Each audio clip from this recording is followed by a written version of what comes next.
Tudo bem, gente? Bem-vindas, bem-vindos ao nosso podcast Fé e Cidadania. Que alegria estar novamente com vocês. Pedimos licença para entrar na sua casa, na sua vida, na sua família, com muita satisfação. Eu aqui, Padre Kleber, vigário da Paróquia Santo Antônio em Praia Grande, sempre bem acompanhado do queridíssimo Diácono Genilson. Fala aí, Genilson! Prazer, que alegria nessa tarde, nesta noite, nesse dia de sexta-feira entrar na sua casa. Sextou! Sextou, estamos aí às portas de um feriado prolongado, então você que está se preparando para pegar a estrada aí, estamos aguardando você aqui. Na final nós estamos na cidade litorânea, a cidade turística, e vai ser um bate-papo muito bacana, porque aqui nós temos hoje um convidado muito especial e eu tenho certeza que principalmente o jovem vai se ligar muito na nossa conversa de hoje. Diácono Genilson com você nesse podcast, e ó, curte aí, não deixe de dar um joinha aí para a gente poder alcançar mais nossos amigos e amigas que estão aí antenados no nosso podcast Fé e Cidadania. Genilson, esse é o episódio do centenário. Já parou para pensar nisso? O episódio do centenário. Centenário do que, Padre Kleber? Horas, hello, da Diocese de Santos. Verdade. Hoje, sexta-feira, 5 de julho. Ontem, 4 de julho, a Diocese de Santos comemorou o seu centenário. Imagina só, 100 anos de história. Ontem, inclusive, nós tivemos uma missa muito bonita que foi rezada lá na paróquia Nossa Senhora das Graças, na Oceã, né? Unindo a região a qual é formada pelas cidades da Praia Grande e Mongaguá, os padres lá reunidos, né? Com os diáconos, todo o povo de Deus, em preparação à grande festa, né, Genilson? Que na realidade será amanhã, imperdível, lá na cidade de Santos, às 10 da manhã, iniciando, né, ali na frente do Santuário Nossa Senhora do Rosário, caminhando até a Praça da Independência, ali próximo da Alfândega, para celebrar com alegria, com gozo, os 100 anos da Diocese de Santos. Eu estarei lá, hein? E quero ver você também. E de fato, Genilson, nosso podcast hoje é muito especial, porque nós vamos falar da querida juventude. E para ir assim, aquecendo o coração, eu quero convidar você que nos acompanha para que façamos um momento de oração, né? Nos colocando diante do trono da presença do Senhor e pedindo a Ele que nos acompanhe com a sua graça e seu amor no nosso episódio de hoje. E para isso, nós vamos abrir os nossos ouvidos, o nosso coração, para escutar atentamente aí a proclamação da palavra do Senhor. Não é um evangelho, então a gente canta assim: eu vim para escutar tua palavra, tua palavra, tua palavra de amor. Leitura da carta de São Paulo aos Colossenses, capítulo 3, versículos 20 e 21. E diz assim: filhos, obedecei em tudo aos vossos pais, pois isto agrada ao Senhor.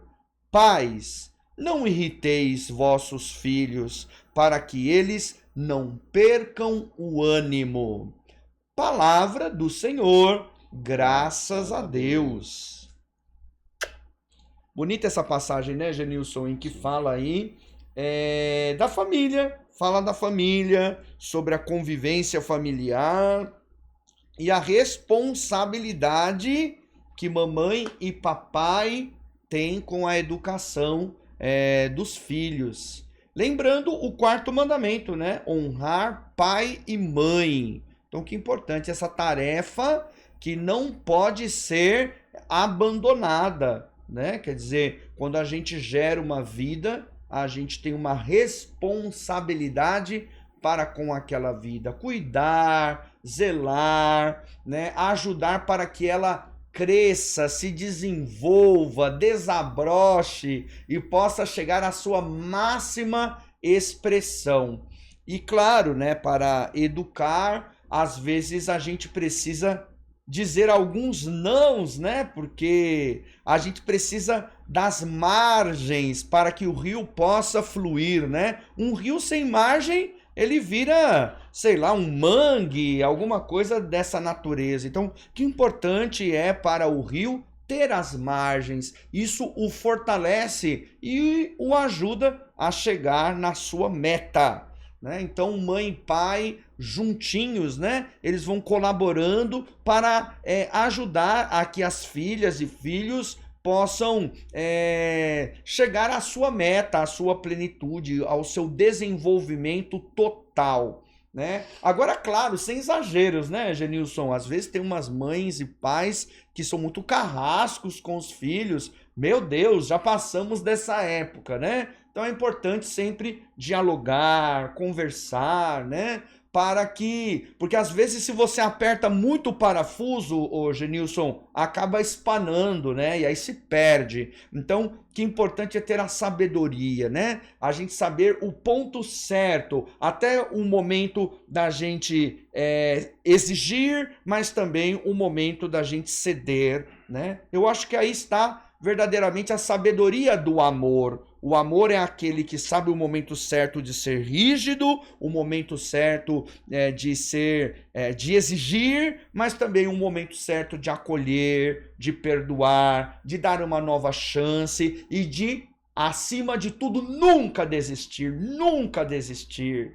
E eu quero encerrar essa oração dizendo que essas coisas não se aplicam apenas ao ambiente familiar, mas à sociedade no seu conjunto, né? Nós, como sociedade, temos um compromisso para com as novas gerações. Pois é, né? De alguma forma, o Estado acaba assumindo, assim, às vezes, da paternidade, da maternidade, no sentido de oferecer educação, cultura, esporte, para que as novas gerações, penso aqui, né, nas crianças, mas também nos adolescentes, nos jovens, eles possam explorar todas as suas potencialidades, assim como aquela sementinha, né, tão pequenininha, e dentro dela está escondida uma árvore capaz de gerar novos frutos com novas sementes. Então, nós como sociedade não devemos nunca desistir da nossa juventude, nunca desistir. A juventude é bela, é bonita, é uma etapa tão bonita da vida. Então vamos cuidar com carinho dessa nova geração,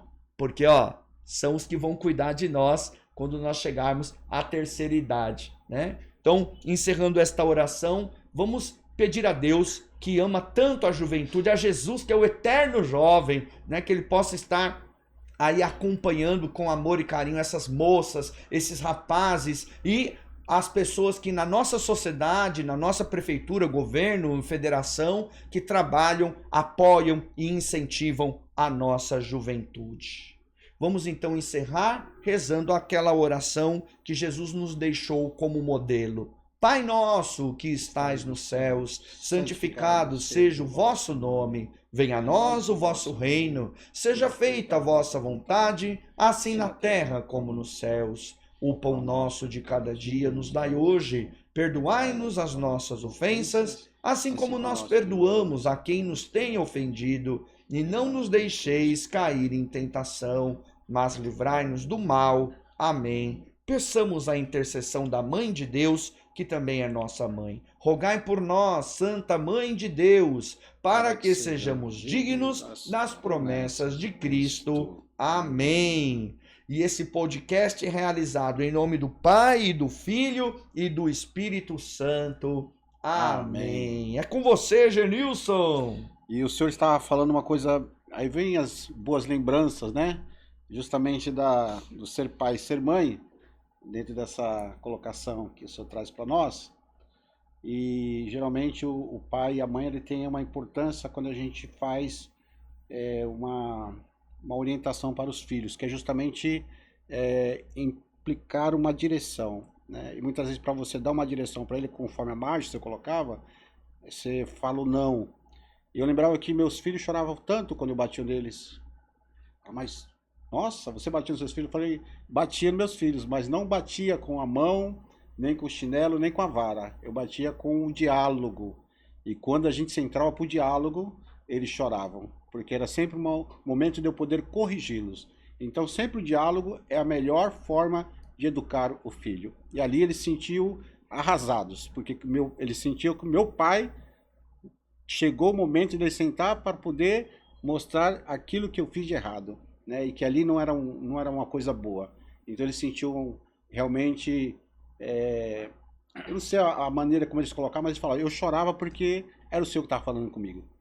Então era dessa forma que eu batia nos meus filhos, na maneira do diálogo. E falando do diálogo, e já começa de pequeno, a gente vê a formação deles hoje, são belos jovens, né? Com uma boa formação, boa educação. Por isso que é importante, na hora do bater, eu falo que o bater acho que é o último estágio, é quando você perdeu todas as fronteiras. Então, você partiu por bater, você já perdeu a razão. Então, o diálogo ele sempre é a melhor solução. E nós estamos com um convidado para lá do que bacana aqui no nosso estúdio. E com vocês eu queria trazer aqui o nosso querido irmão, amigo, Guto Augusto Shell, mas chamo conhecido pelo Guto. Ele de formação é historiador, formado em História. Ele também é subsecretário da Juventude de Praia Grande, se você depois me corrige, e também presidente do Conselho Municipal da Criança e Adolescente. Então, com você, Guto, a palavra agora nesse momento. Eu queria que você falasse um pouquinho da sua história, né, da sua trajetória, assim como jovem, né, que hoje atua um belo de um trabalho na frente não só da Subsecretaria de Juventude, na Prefeitura Municipal de Praia Grande. Como que a Prefeitura viu em você esse despertar para estar à frente dessa subsecretaria que veio mostrando de um período tão bonito assim de 15 anos, 20 anos, como deu uma cara nova para a nossa juventude na cidade de Praia Grande. Falar um pouco dessa experiência, trabalhar com a criança e adolescente também, e os desafios nessa área também é importante. E depois nós vamos falar um pouco sobre também a nossa 8ª Feira do Estudante, também que nasceu ali, também sonhado por você, pela sua equipe. Eu queria que você falasse um pouquinho sobre isso nesse nosso bate-papo aqui, para a nossa população, para toda a cidade, para todo o Brasil, para o mundo inteiro. Porque isso aqui não tem fronteira, podcast não tem fronteira. E isso é importante também trazer olhar um pouco essa juventude hoje. Como é que você vê essa juventude de Praia Grande, da Baixada Santista, que você também... E no estado de São Paulo, né? E, aliás, eu já vou até elevar a nível nacional, né? Que a juventude hoje de Praia Grande, ela é a nível nacional, ela tem um olhar diferenciado pelo próprio Congresso Nacional, pela própria Brasília, pelo próprio Ministério da Juventude, que Praia Grande ela se destaca nesse trabalho que você veio fazendo aqui durante esses anos aqui, que vem colhendo belos frutos. Então, boa tarde, boa noite, bom dia, sinta-se à vontade. A casa é sua, aqui é a nossa casa. Guto, é com você aí a palavra aí. Que bom te ver aqui, viu? Primeiro agradecer, querido Genilson, companheiro de luta do Conselho da Criança e Adolescente. A gente está ali batalhando pelos direitos da criança aqui na Praia Grande. Agradecer o convite do Padre Kleber. Obrigado pela sua oportunidade de poder falar um pouco. Queria mandar um beijo, né? Aproveitar que a gente está falando de família, de filho, né? Mandar um beijo pro meu filho, pro Raoni, né? De 12 anos, para minha filha Aimee, de 8 anos, para minha mãe, Dona Maura, 75 anos, né? São meus esteios, que é o que me coloca a viver e trabalhar com afinco, com dedicação e com carinho, graças à família, que é isso que a gente acaba carregando no final das contas, os filhos que a gente deixa no mundo, é a formação que a gente acaba transferindo. E aí, antes de falar do trabalho, Genilson, eu queria falar um pouco disso, eu estava ouvindo as palavras do padre e também do Genilson, sobre a questão da criação dos filhos, né, a questão de da educação. E eu me pego muito, assim, você falou a questão de bater, né? Eu dei um tapinha na minha filha só uma vez na vida, que me arrependo, mas naquele momento era preciso, mas um tapinha foi um tapinha, não é legal. E quando eu me excedo, né, como ser humano, né, eu sou um ser humano, como todos nós, e a gente não é perfeito, não é todo dia que a gente está vivendo em plenitude. Eu lembro um dia que eu cheguei em casa cansado do trabalho e tudo mais, e eles, não lembro por qual motivo, eu briguei com eles, né? de forma dura na palavra, né? E aí eles foram dormir ali, eu coloquei pra dormir, aí eu fiquei com aquela coisa na cabeça. Falei, cara, passei, né? Não era motivo de eu ter sido duro daquela forma, né? E eu lembro que eles acordaram, eu fiz um café da manhã pra eles, levei na cama, e aí me sentei com eles na cama e pedi perdão. Pedi perdão. Falei, olha, papai ontem tava cansado, papai tava chateado por outros motivos. Cheguei em casa, acabei que vocês fizeram isso, não estava certo o que vocês estavam fazendo, porém da forma como eu falei, eu passei do que eu acho que eu devia. Acho que eu fui duro para além do limite, não foi razoável o que eu fiz. Então eu queria que vocês, meus filhos, me perdoassem pelo que eu fiz. Pela minha fala, eu sou humano, eu sou de carne e osso e erro. Então eu queria que vocês me perdoassem. Porque eu acho que também, às vezes, o pai, a mãe, né, a gente carrega esse peso de eu sou o exemplo, né? Mas a gente erra. E admitir essa humanidade que a gente tem, eu acho que é importante. Até para que os nossos, né, nossos filhos, né, quem nos vê ou quem nos tem de exemplo, também enxerguem que nós somos humanos como eles, como todos nós aqui, ninguém é perfeito. Todos nós às vezes temos pensamentos não bons, às vezes a gente tem atos que você fala, poxa, eu não devia ter falado aquilo para aquele irmão, né? Não devia ter falado aquilo com o meu amigo, eu não deveria ter falado aquilo com meu filho. E pedir perdão é um ato de caridade, é um ato belo. Então eu ouvindo essas palavras, eu lembrei desse momento. Falei, eu preciso pedir perdão para os meus filhos. Bonito. Eu tenho que dizer para eles que eu errei e que eles me desculpem por isso, né? Então é isso, aproveitando esse momento, né? E agora falando do trabalho, Genilson, Antes, Guto, fala um pouquinho do Guto. o Guto, É o Guto, fala um pouquinho do Guto. cara, o Guto nasceu na Praia Grande, né? O Guto é filho do seu Shell, né? Seu Shell foi meu falecido pai. Meu pai foi diretor de Furnas, veio para Praia Grande em 86. Meu pai é descendente de alemão com espanhol, né? Meus avós vieram fugidos da Segunda Guerra para cá. Minha mãe é índia, né? Minha mãe é índia de uma etnia chamada Guató, é índia pura. Se conheceram em São Paulo. Minha mãe tem uma história de vida muito bonita e única. E vem pra Praia Grande, eu nasci aqui na cidade, né, cara? E meu pai sempre foi um cara que conversou comigo sobre política, sobre a vida. Então eu sempre fui um militante, assim, da causa pública e social, né? E aí eu lembro que tinha uns 12 anos, eu estava no Bopeva, né, no Gago Coutinho. Hoje chama Bopeva, quando eu estudei era Gago Coutinho, já tinha sido Bopeva, né? E aí eu acabei me tornando presidente do Grêmio lá, o Grêmio Estudantil. E a partir daquilo eu não parei mais, assim, de militar, né? Na política pública da cidade, conheci a cidade, sempre estudei em escola pública. E aí quando eu tava fui fazer faculdade de História, né? Depois que meu pai faleceu, porque quando meu pai faleceu eu era muito novo, eu tinha uns 18 anos, né? Sou filho único. E aí era o sonho dele que eu me formasse, né? E essa eu lembro que ele, quando ele tava assim, já no internado, já numa situação já delicada, eu falei, fica tranquilo que eu vou me formar, né? Imagina, um moleque, 17, 18 anos, né? Então o pai falou, putz, será que vai, né? Será que vai dar certo, né? Eu falei, fica tranquilo que tudo que o senhor pensou, eu vou me formar, eu vou cuidar das coisas, né? E assim foi. Fui estudar história, me formei, né? Casei com a Natália, que é a minha mulher, mas uma querida companheira de jornada, né? A gente tem um super carinho, nos damos super bem.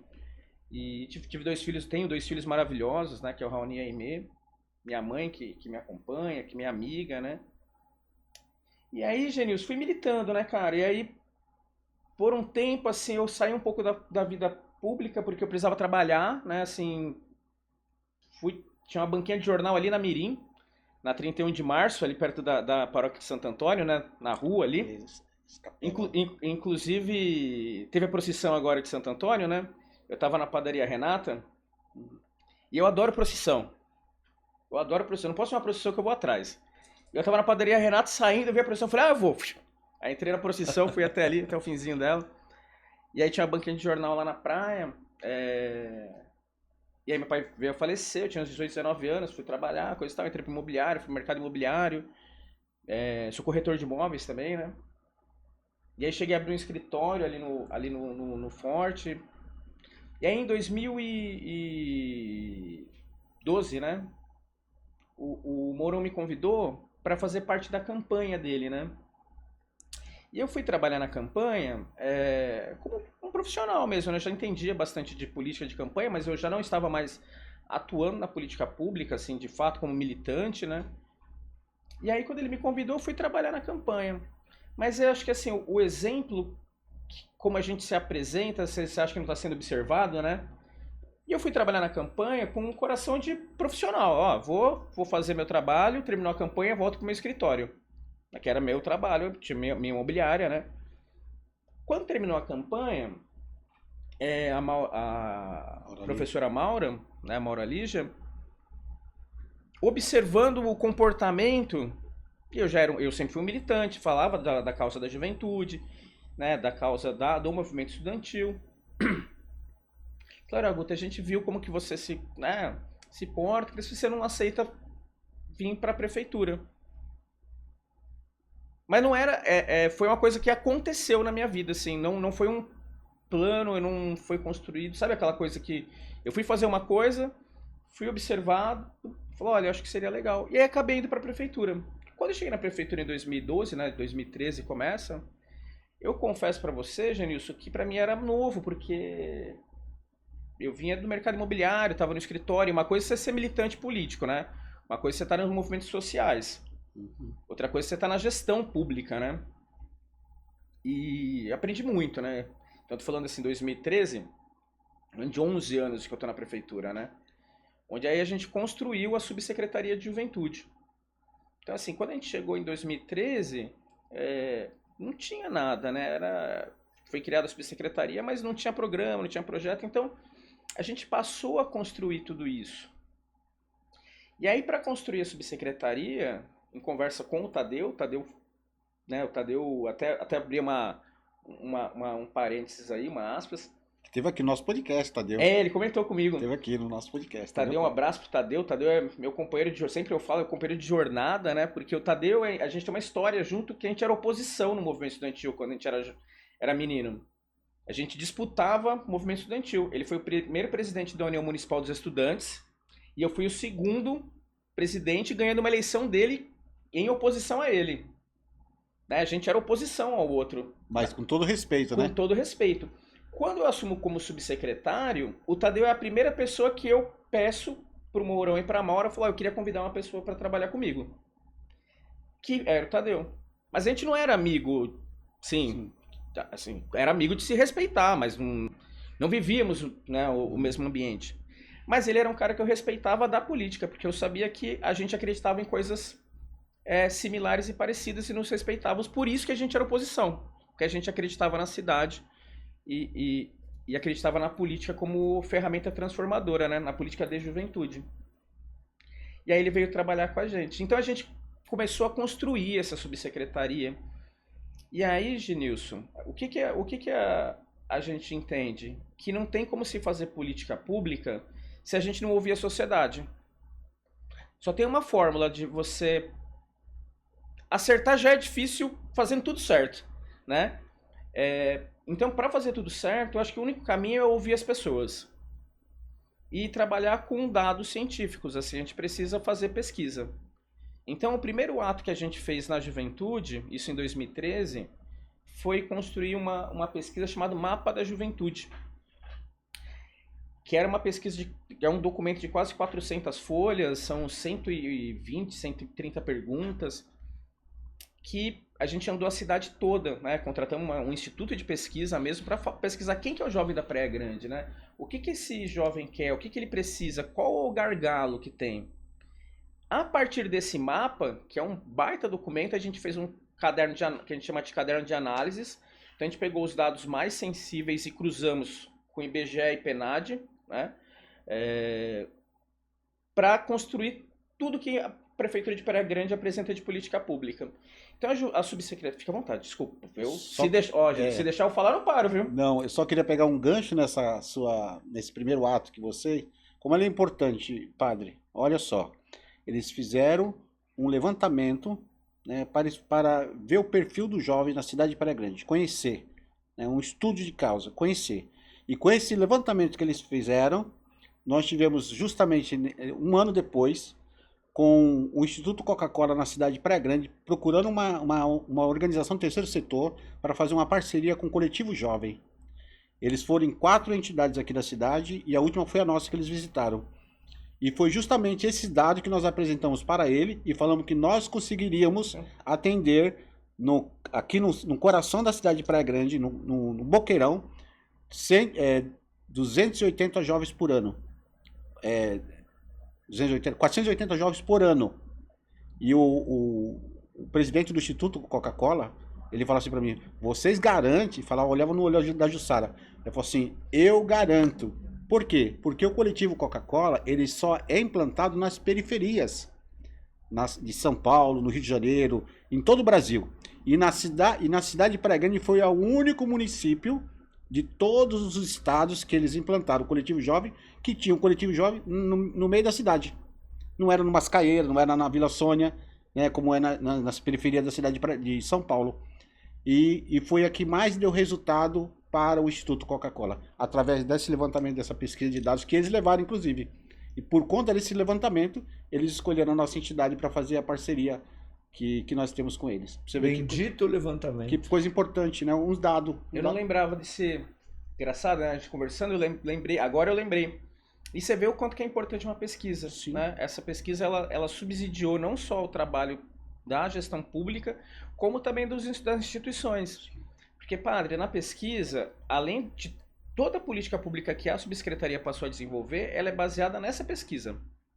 Claro que depois disso nós fizemos outros recortes de dados, né? Mas tudo que a gente desenvolve, ela tem lastro nessa pesquisa. Ela é uma tentativa de reduzir o dano que essa pesquisa mostrou que tem na sociedade, tá? E o que é legal é isso, você vê que quando o poder público produz dado, também as entidades do terceiro setor, a sociedade também, ela se apropria disso, como, né, a Escola de Paz, né, que é a entidade que o Genilson coordena, que ela assimilou os dados da pesquisa para buscar recurso, para buscar ação, para desenvolver atividade na cidade. Você vê como é importante quando o município, né, o poder público, produzir conteúdo, produzir dados e mostrar que, olha, a gente tem sim lacunas, a gente tem sim problemas, e só é assim que a gente consegue sanar esses problemas.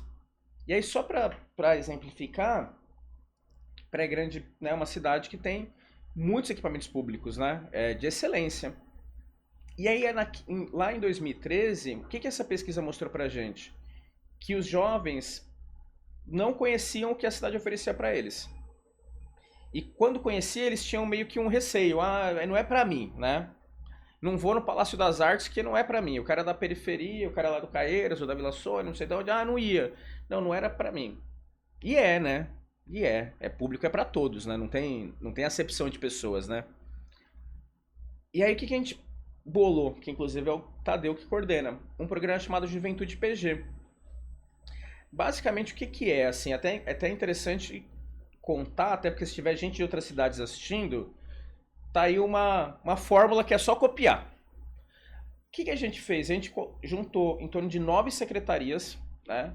Secretaria de Cultura, de Esporte, de Segurança Pública, de Trânsito, Meio Ambiente, né? Saúde, os servidores dessas secretarias, e fomos para dentro das escolas. Vamos, né? Continuamos indo, o programa já tem 10 anos de programa. Vamos para dentro das escolas do estado, as escolas estaduais, falar com o ensino médio, falar o que tem de programa na cidade. Mas não é o Guto que vai falar, é a doutora Kátia, que é da Secretaria de Saúde, é a coordenadora do PIC, né? É a Joluna, é o pessoal do trânsito, que vai falar qual que é a importância do trânsito, vai falar o que é um CAPS, o que é um CRAS, onde que está o serviço público.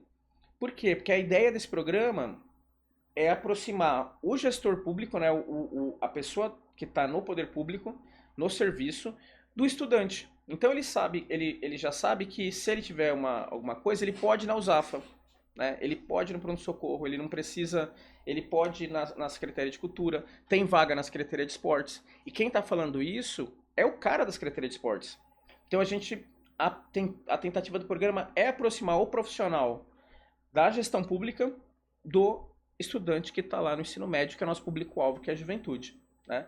E, por exemplo, Praia Grande é uma cidade que tem 24 escolas estaduais. A gente vai em todas as escolas durante o ano letivo, para a escola naquele momento, e ao invés dele ter aula naquele dia de português, ele tem sobre cidadania, que é justamente também o nome do programa, né? Podcast.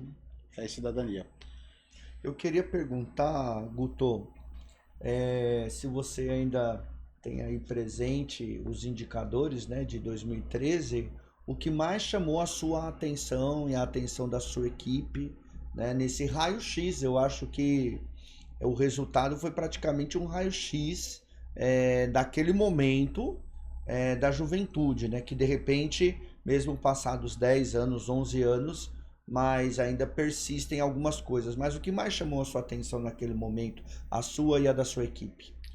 Olha, padre, eu vou te falar, eu acho que são dois pontos que a gente se debruçou e tenta se debruçar, porque na política pública, nada é de imediato, né? A gente leva tempo até para entender e leva tempo também para responder, porque tem um processo.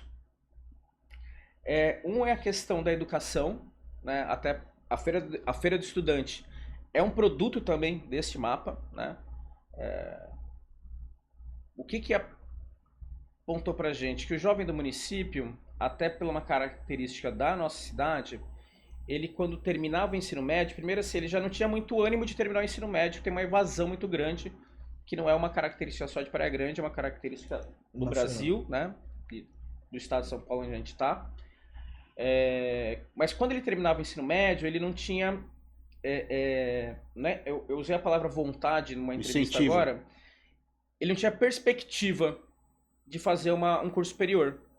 Porque ele não via necessidade nem o porquê. Por que eu vou estudar, cara? Eu vou trabalhar num subemprego, né? Até porque tem poucos exemplos, né? Se a gente pegar a gente é uma cidade litorânea, né? com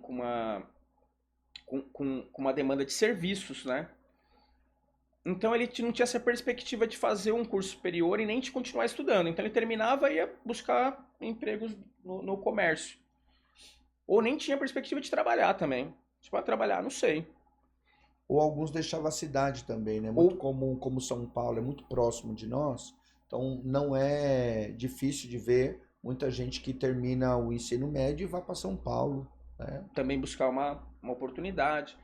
E aí, o que a gente pensou? Falou, a gente precisa aproximar da galera, né? Eu vou falar da feira, tá? Já vou adiantar e falar da feira. O que tem de oportunidade na Baixada Santista, né? Porque a gente é uma região, né? A gente é uma região metropolitana. E aí a gente criou a Feira do Estudante. Porque falou, cara, o cara não... É o que na época se discutia que era o jovem neném, né? Ele nem queria estudar e também nem trabalhava. Então ele ficava ali num limbo ali de terminou o ensino médio, o que ele vai fazer? Pô, se ele não trabalha, não estuda, ele acaba se tornando um alvo fácil, né? De coisas não lícitas, né? E recebendo muitas críticas, né? Recebendo muitas críticas. Então, também, desculpa te cortar, Fica né? Mas às vezes você pega aí a sociedade que é muito exigente com o jovem, né? Quer dizer, mas o que nós estamos fazendo por eles? O que a gente oferta, né? E justamente é o seu trabalho. Quer dizer, vamos gerar oportunidades para que o jovem saia de ser neném e possa estudar e trabalhar também. Produzir, né? E aí, padre, a gente pensou na Feira do Estudante. Porque assim, a Feira do Estudante, ela acontece, tem outras feiras que acontecem no Brasil, em São Paulo, mas elas são feiras construídas pela iniciativa privada. A nossa é pública.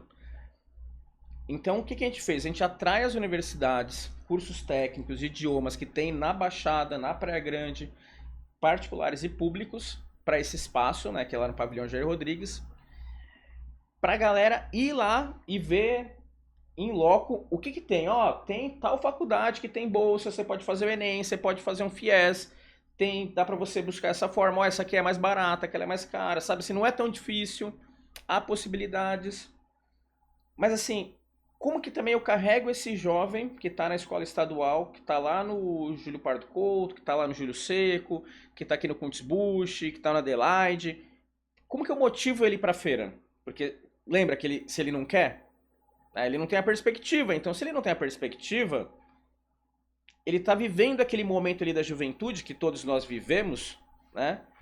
Que você meio que não sabe muito bem o que vai fazer mesmo, né? Você não sabe se vai pra frente, pra trás, pro lado, se você dorme, se você acorda, se vai pra praia. Você tá meio em dúvida ali e é normal, viu? Porque os hormônios estão alterando, né? Você tá ali e aí tem a vida adulta te cobrando. Ó, você tem que ser isso, tem que ser aquilo. Você fala, Ou às Os vezes pais, os pais dentro de casa. Você tá. Então, apertando. mas você falou uma coisa interessante, desculpa te cortar novamente, né? Mas também o exemplo, as referências que a gente tem em casa, né? Nada contra, são profissões muito nobres, né? Muito nobres.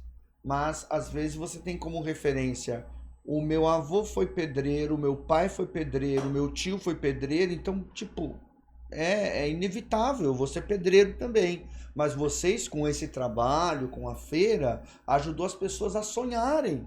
Quer dizer, mesmo que eu tenha uma origem humilde, mas eu posso aspirar a algo maior, né?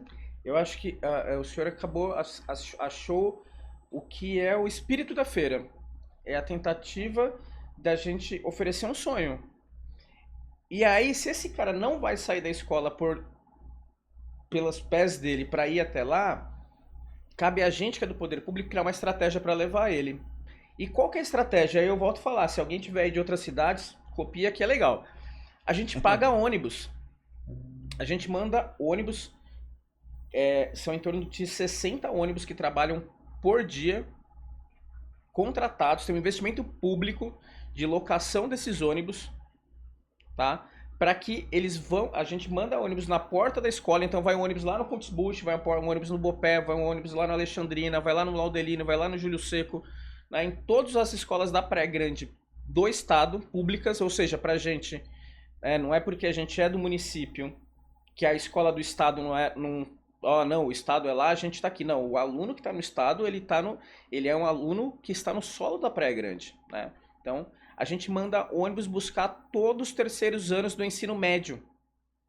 Então ele para lá no. Não tem desculpa. Não tem desculpa. Ele só não vai se ele se esconder no banheiro ou se no dia ele faltar. Se ele tiver a escola, ele entra no ônibus e ele vai participar da feira do estudante. Por quê? Porque, mas eu não quero. Vai lá ver, cara. Né? Porque assim, nessa idade de 17, 16 anos, é normal você não querer mesmo. É normal, né? Não tem problema. Por isso que a gente cria todas as possibilidades para esse menino, para essa menina, ir até a feira e descobrir o que tem de possibilidade de sonho para ele. Né? Porque às vezes você tá lá, em casa, foi o que você falou, às vezes o seu pai, a sua família vem de uma origem, tem, né, ninguém ascendeu uma universidade, ninguém fez um curso superior. Falar, também não vou fazer. É difícil. E não é difícil, né? Hoje a gente vive um momento que cabe às vezes no bolso, às vezes você esforçar um pouquinho mais. Tem o Enem também, tem o FIES, tem possibilidades. A Prefeitura de Praia Grande tem bolsas numa universidade aqui da cidade, né? Que é a FAUS. Não tem problema falar, porque a Prefeitura banca, né? Praia Grande é uma cidade que ela paga a bolsa para a pessoa daqui estudar, né? Tem possibilidades. Então, tem oportunidade aí. Então, a feira, ela teve essa estratégia de mostrar para a galera que estudar vale a pena. E, aliás, estudar não é que vale a pena, é o único caminho.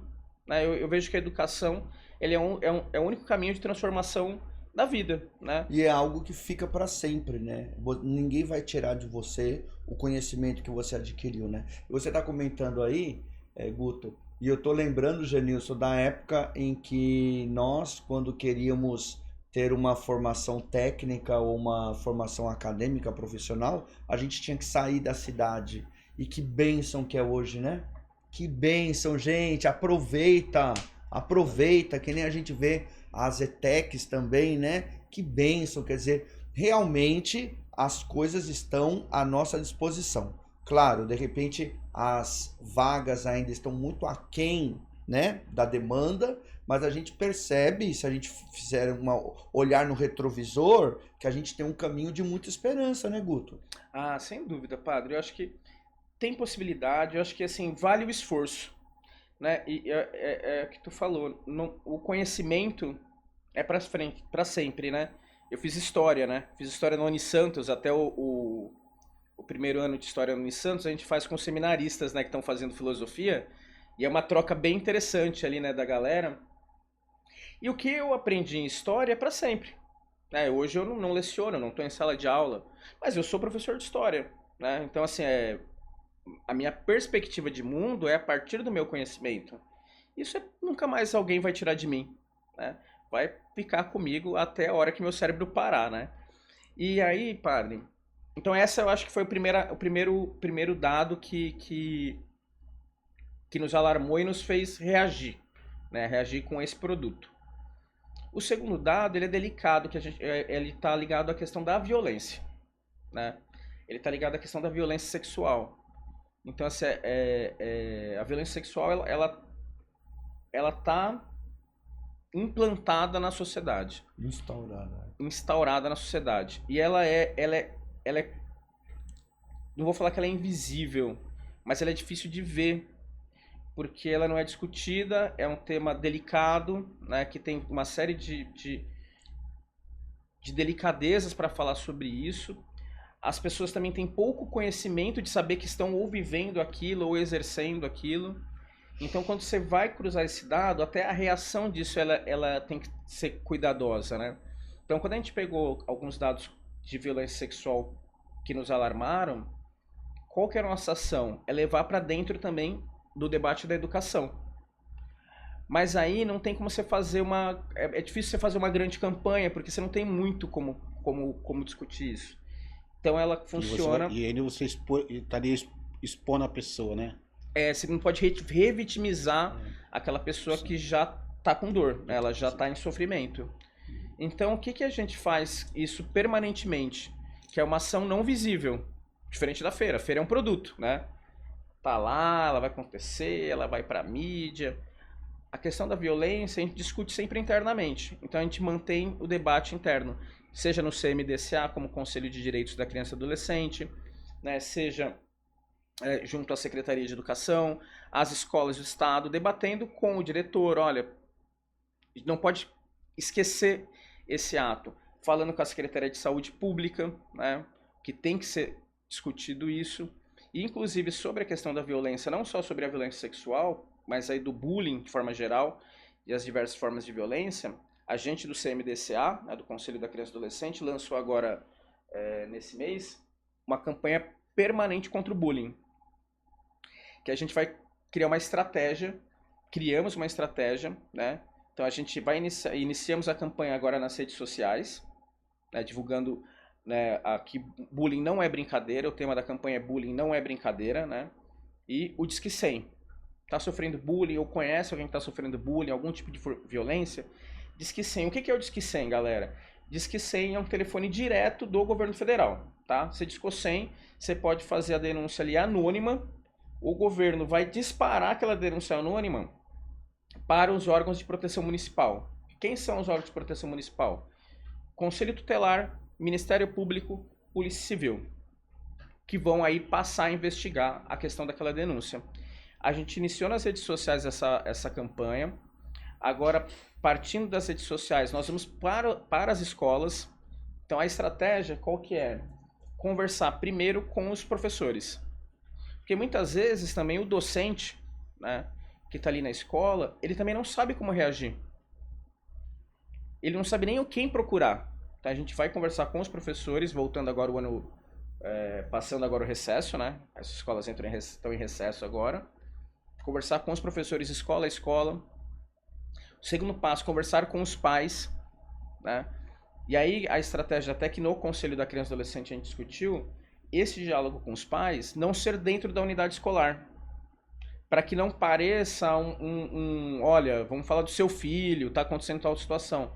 Então, em cada escola, a gente vai buscar no território uma igreja, uma associação, se tiver um CRAS, uma USAFA, algum local que seja um território livre. Neutro. Então, assim, vamos falar na igreja? Todo mundo está de acordo? Vamos falar na igreja, então. Chama os pais para dentro da igreja, né? olha, não tem uma igreja no bairro, então vamos buscar uma USAFA, vamos buscar a associação, o time de futebol, mas Uma ONG. uma ONG, algum lugar que as pessoas se congreguem, mas que não seja unidade de ensino. E falar com os pais o que é bullying, o que não pode, até porque tem a questão cultural. A gente falou de bater, bater não pode bater, né? Bater, inclusive, tem penalidades legais, né? Você não pode agredir seu filho, né? É uma agressão. Se a gente não bate em adulto, que você vai bater numa criança, né? Então também é uma questão educativa. O segundo ponto é a gente ir pro bairro, ir pro bar, ir pra adega, ir pro mercadinho, onde a galera tá, né? Onde as pessoas estão, ir lá e falar sobre isso, colocar cartaz. Então, de alguma forma, a gente vai tentar atingir tanto a unidade de ensino quanto o território onde ela está instalada, né? Ah, Guto, mas vai funcionar? Vai resolver o problema? Não, não vai, né? Porque a gente está falando de uma questão cultural e educativa de geração para geração, né? Sim. Mas a gente vai dando passos, dá um passo aqui, dá um passo ali, né? A gente discute muito, né? A gente fala de rede na política pública, né? Tem a rede de proteção, é uma rede de políticas, e a gente sempre discute lá na CMDCA, né? Essa tal rede, ela é igual um grande lençol mesmo ali, né? Com seus fiozinhos sendo tecidos. E é difícil cobrir tudo. Então quando a gente puxa um pouquinho para cá, ela rasga um pouquinho ali, aí a gente vai lá e costura de novo, né? Dá um pontinho aqui, aí ela rasga um pontinho aqui, a gente costura, para tentar ir pelo menos reduzindo os danos, né, que acontecem. Ô Guto, a minha língua estava coçando aqui para poder fazer essa pergunta, né? Como é que o senhor coça a língua, padre? E você estava falando do ano 2013. Genilson, quantas coisas mudaram de 2013 para 2024? Muitas coisas mudaram. Tivemos até uma pandemia aí nesse. Tivemos uma pandemia, justamente, ô Guto. E aí a questão é essa, né, irmão? Porque hoje a gente escuta muito falar do processo de uberização, né?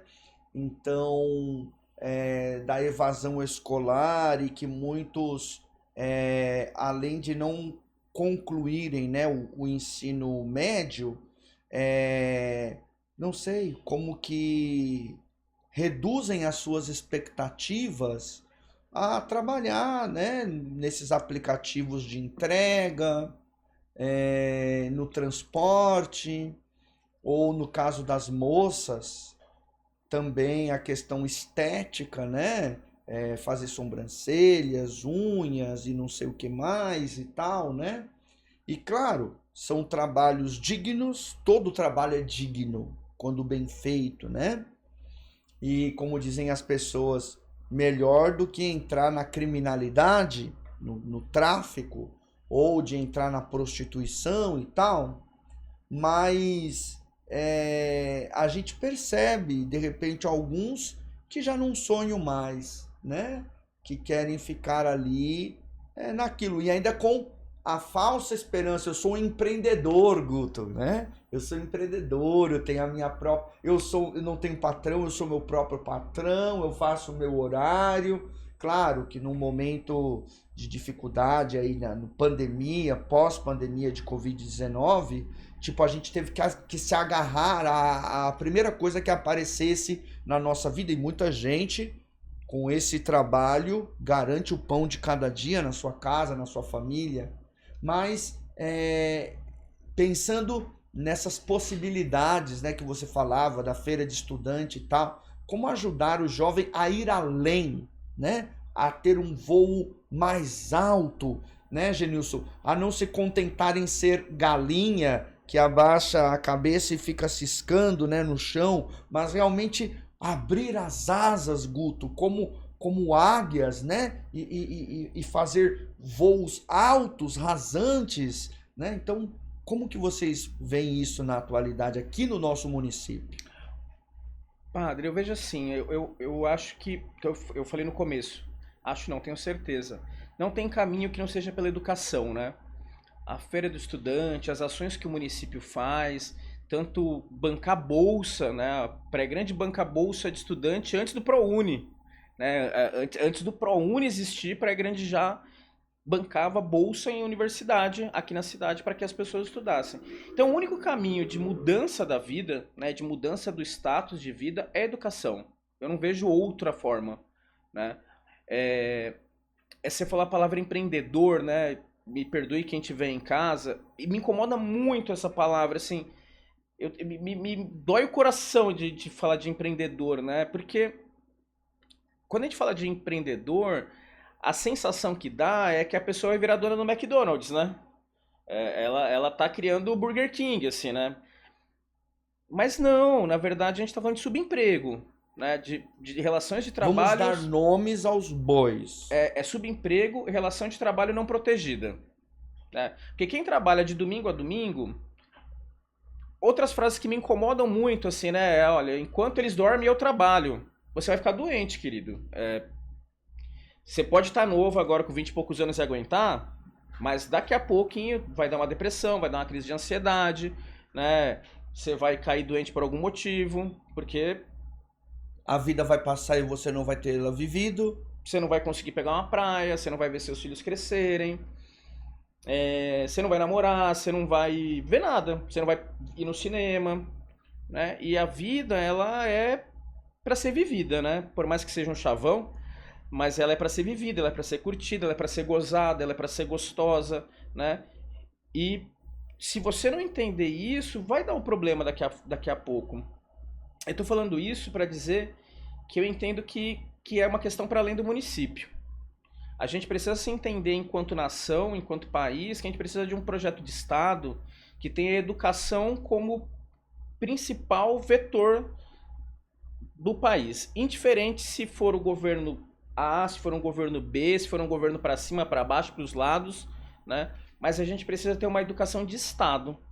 De que a gente precisa construir universidade pública, que a gente precisa construir escola técnica pública, que a gente precisa aumentar o quanto que o Estado investe em educação. A gente não pode entrar numa escola pública e ver ela defasada. A gente vê professor com ganho baixo, né? A gente não pode ter professor que ganha Sem mal. laboratório. Tem uma escola, eu vi aqui, eu fui convidado pelo diretor da Escola Estadual Vilma Catarina. Inclusive, deixo aqui... Posso dar uma sugestão? Sim, claro. Se vocês quiserem convidar a escola para vir aqui, eu fiquei encantado. Vilma Catarina é uma escola, então, se alguém estiver vendo, um abraço para a galera do Vilma, para todos os estudantes, eles desenvolvem um trabalho lá. Onde é? Conta É pra nós. no Melvi. Melvi. É no Vilma Melvi. Catarina Mosca Leone. Exatamente. A Escola Estadual Vilma Catarina Mosca Leone. O diretor estava me chamando faz 1 mês e meio. Assim, ele mandava mensagem, eu queria falar com você. E como eu nunca tinha falado com ele pessoalmente, chegava no WhatsApp, eu vou tal dia, e acabava que... Aí um dia ele mandou de manhã, eu falei, tô indo agora. Porque senão, se eu marcar, né? Aí quando você vê, passou, a vida correu, eu falei, tô indo agora. Aí fui com o Tadeu lá. Eu conheço a escola, mas não conheci o projeto. Eles são campeões brasileiros da Olimpíada Brasileira de Astronomia e Astrofísica. Eles constroem foguetes. Que máximo. E agora eles estão indo para o nível 5 de construção de foguete, que é um foguete que consegue passar a estratosfera. Praia Grande. No Melvi. No Melvi. Olha só. Sabe que apoio que eles têm? Pega a visão. Sabe o que apoio eles têm do Estado? Zero. Zero, cara. Zero. É na raça. O diretor contando é emocionante. Eles chegando na Olimpíada Brasileira. Ele falou, cara, a gente vai disputar com as escolas particular, que a mensalidade é R$10.000. Da escola particular. Ele falou, cara, a molecada chega lá dessa escola particular uniformizado, roupa da NASA, de ônibus com foguete adesivado, com conceito visual. Ele falou, e quem ganha? Os meninos da periferia da Praia Grande. Motivados. Que é a galera. Então, assim, a educação transforma, a educação muda. Tem aluno de lá que ganhou bolsa para estudar nos Estados Unidos, tem aluno de lá que está estudando na USP, graças a essa motivação da educação. Então você imagina, padre, imagina, Genilson, se a gente vivesse num país que incentivasse a educação. Imagina quantos gênios que nós estamos perdendo que estão na Caieiras, que estão nas palafitas em Santos, que estão na área continental de São Vicente, né? que estão em Cubatão, que estão no Pouca Farinha, no Guarujá, né? Que estão nas áreas periféricas, não só da Baixada Santista, mas de todo o país, que estão no fundo do Nordeste, né? Que estão nas áreas rurais do Rio Grande do Sul. Imagina quanto talento, cara, quanto gênio que tem. E não é só na educação, é no esporte.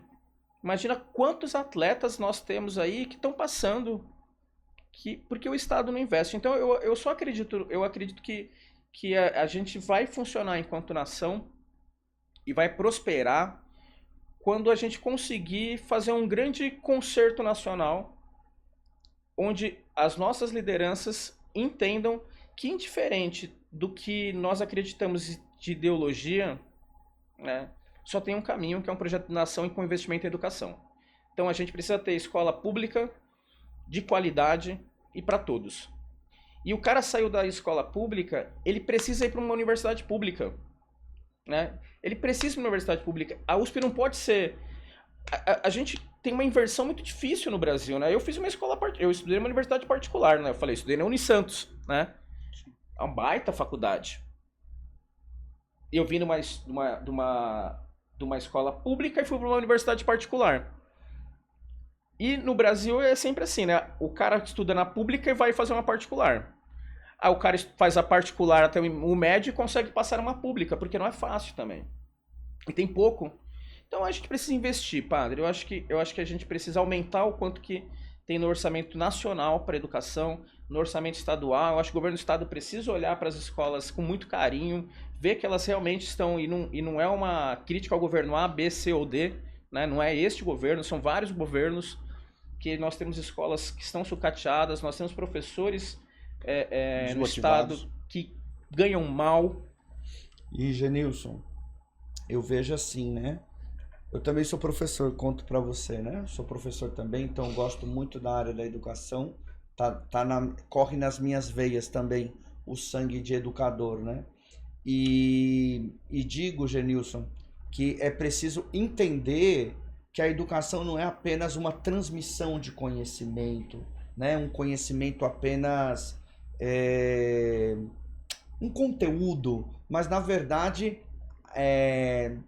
aprender e gerar novas habilidades, né? Então não é apenas aquela coisa assim de decorar, de decoreba, mas realmente de ter um conhecimento transformador, Guto. Um conhecimento que eu possa aplicar no meu dia a dia, um conhecimento que faça diferença na minha vida, na minha família, no meu bairro, na minha cidade. E eu termino, o nosso horário já está excedendo. Hoje nós temos o desafio da inteligência artificial, Guto, né? Então, se a gente não tomar cuidado, seremos substituídos pelas máquinas. Mas eu tenho essa convicção, Genilson, que nunca seremos substituídos pelas máquinas, porque as máquinas não podem fazer o que nós fazemos, no sentido de o afetivo, o emocional, a intenção, sabe? Então, que a gente não se renda, que a gente lute, que a gente se esforce. E lembrando, né, que a verba destinada à educação é um direito nosso. Então, realmente, há uma parcela considerável do orçamento que vai para a área da educação, não é isso, Guto? É isso, padre. E você falou da inteligência artificial, eu tenho um medo, vou te falar, nem receio. Cada vez que eu vejo essas coisas, eu falo, cara... Eu gosto muito de filme também de ficção. De ficção. Ciência ficção. E aí me dá até um medo quando eu vejo. Mostra um pouco a realidade, né? Mas eu acho que o que as máquinas não têm e não terão é o amor, né? Tem um filme muito legal que é Interestelar, não sei se já assistiu. Maravilhoso. E aí no final, não é dando spoiler, mas assim, o filme fala de amor. No final, o filme fala de amor. Ele é um filme de ficção, tecnologia, né? Que fala de viagem no tempo, viagem no espaço, mas no fundo, filosoficamente, ele está falando de amor, né? E eu acho que isso é só nós humanos, né? Temos essa habilidade de amar. E, desculpa se eu acabo sendo um militante também da educação, né? Eu acho que a gente só vai funcionar dessa forma, entendendo a educação como transformadora. Eu falei, eu sou professor de história, né? E eu falo muito pro meu filho, não adianta você saber a data. Até porque eu sou um professor de história que não lembro data de nada. Não lembro data nenhuma. Falei, você tem que entender o porquê que as coisas aconteceram. Por que nós chegamos até aqui? Falei, sua avó é uma índia, nós somos indígenas, né? Eu falei, eu me considero um indígena não aldeado, né? E por que a gente não está aldeado? O que aconteceu na história do Brasil? Por que hoje a gente tem também alguns povos que estão vivendo em miséria? Tem uma construção histórica para isso. E o que importa saber é essa construção histórica. A data de quando aconteceu o fato A, B, ou C ou D, ela não é relevante. Está aqui, né? Qualquer pessoa pode descobrir. Digita a lá. questão toda é saber o porquê. Exatamente. Então, padre, só para também não tomar muito mais o tempo, porque senão você vê que eu falo, né? Eu acho que é isso. A gente tem algumas saídas para a vida, que é amar, né? Que eu falei do Interestelar, né? A saída é o amor. E a educação. Enquanto a gente não nos entendermos, eu acho que a gente precisa, como sociedade, falar o tempo inteiro disso. A gente precisa investir em educação pública de qualidade. A gente precisa garantir boas condições de trabalho para os profissionais docentes, né? O professor ele não, é a profissão que mais adoece psicologicamente no Brasil, é professor. Mais até do que o profissional da segurança pública. A gente é a categoria que mais adoece psicologicamente. Isso não está certo. Então a gente precisa melhorar a qualidade dos docentes, melhorar a condição salarial e melhorar as condições de trabalho, ter boas escolas para que os jovens da cidade, né, os jovens que estão na periferia, os jovens que estão nos rincões do Brasil, tenham condições de construir um país melhor. Acho que é isso. Interessante, eu só queria pegar um gancho assim para fechar esse pensamento aqui, porque a gente vai passando a história da nossa vida também, porque ela começa na educação. Mas a educação da origem dos nossos pais. Eu tinha vergonha de trabalhar com meu pai sempre foi pedreiro. Depois ele foi construtor, mestre de obra, ele fez curso, né? Ele só não foi engenheiro, que na época não tinha nem condições de pagar uma faculdade de engenharia. Mas eu tinha vergonha de trabalhar com meu pai porque me incomodava ver, eu tinha muitas amizades com o pessoal de São Paulo, então meus amigos empresário, bem sucedido, e aí eu falei, não, mas eu no ramo da construção, né, não tem nada a ver, né, então eu sentia vergonha. Mas aí eu fui trabalhar com meu tio, na obra também. E na obra eu fui aprender a me identificar como essa perspectiva do estudo, como ele é importante. Então eu cheguei a ser quase um pedreiro, porque o meu tio me ensinou a ser pedreiro. E aí eu fui servir o quartel. No quartel me deu uma outra abertura de visão, de disciplina na época. Hoje não, hoje o quartel está falido, né? É meio período, já nem come no quartel. Mas eu fiquei ali 3 anos, eu fui dar valor para a família, fui dar valor pro profissional, que eu precisava estudar. E eu saí dali e fui entrar numa multinacional, não, uma empresa estatal, que era a Telesp. E o meu supervisor, ele tinha acabado de fazer uma faculdade de engenharia. Ele falou assim, ó, se você é bom, cara, se você estudar, eu vou te colocar, você vai ser meu sucessor.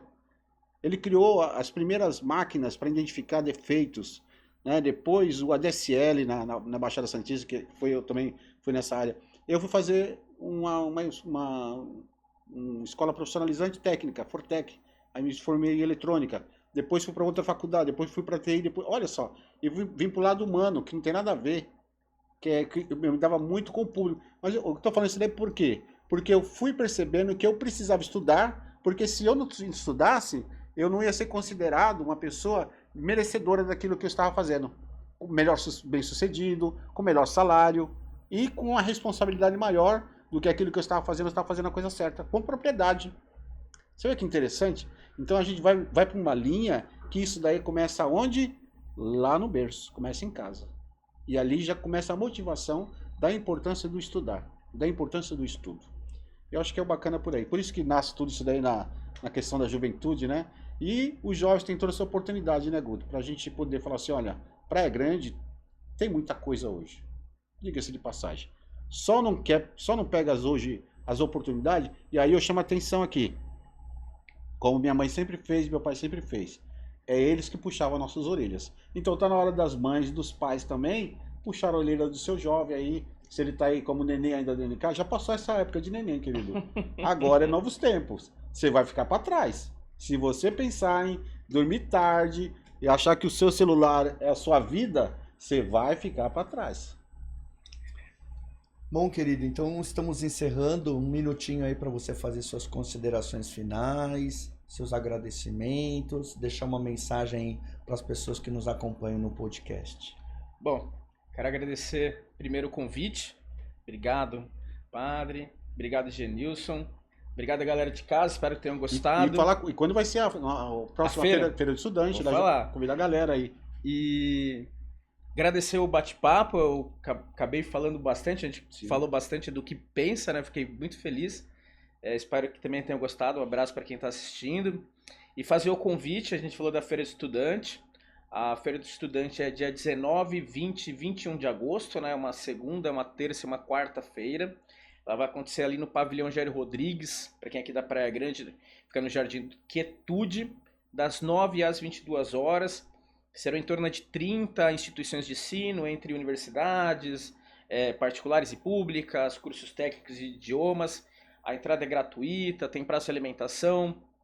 Nós vamos colocar em torno de 5, 6 palestrantes, tem área literária. Quem for escritor, já também fica o convite, tem uma publicação. A gente está abrindo um espaço para escritores de Praia Grande região exporem suas obras. Vai ter um stand lá só para a galera que produz literatura aqui na nossa região. Quem quiser se inscrever, entra no Instagram do Conselho Municipal de Juventude de Praia Grande, que é ConjuvePG. Procura lá também, acha rapidinho no Instagram. Então, fica esse convite, agradecer novamente e dizer novamente que a educação é transformadora, né? E que só o amor salva. Amém. Obrigado. Guto, muito simpático, um prazerzão te conhecer, Deus te abençoe, viu? Que você continue assim com essa motivação e que muitas pessoas se inspirem em você para que o presente e o futuro da nossa Praia Grande seja cada vez mais revolucionário no amor e no conhecimento, viu? Obrigado. Então assim a gente vai encerrando, obrigado pela sua participação, lembre-se de curtir aí a nossa página, se inscrever, né, compartilhar este vídeo para que este conteúdo tão bacana chegue ao maior número possível de pessoas. Nos vemos no nosso próximo episódio do nosso podcast Fé e Cidadania.